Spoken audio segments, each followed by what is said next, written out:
In the quiet of the morning, long before the sun paints the sky with hues of gold, Jesus stands before his people. The rising sun bathes him in its gentle light, making his features glow like stars beginning to gleam in the heavens. And in that light, his arms are open wide, not in a gesture of defeat, but in an embrace of love.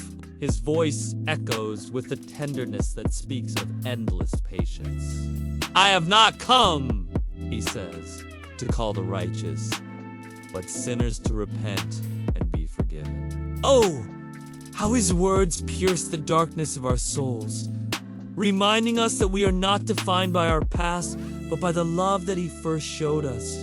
He teaches us that the path to heaven is not a distant walk, but a way of life, a journey that begins with every act of kindness, every moment of forgiveness.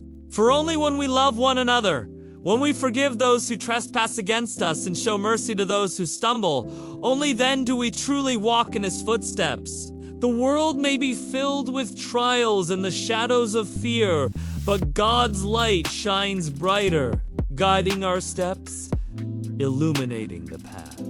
When we walk together, hand in hand, united in faith, when we respect and care for one another, we are already walking towards heaven. For it is not enough to believe that Jesus is the Son of God. We must also reflect his love in our actions. Just as he forgave us, we must forgive others. Just as he showed mercy to us, we must show kindness to those around us. Oh, beloved, do not be troubled by the troubles of this world.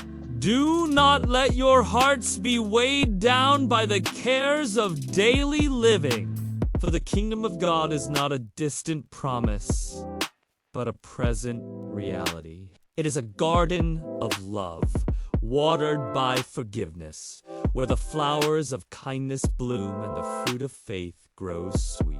Yes, my friends, the promise of eternal life is not a distant one. It begins with every act of love today. Follow the way of Christ, and his peace will never leave you. Walk in his love, and you will find heaven within you. For God so loved the world that he gave his only begotten Son, that whoever believes in him should not perish but have everlasting life.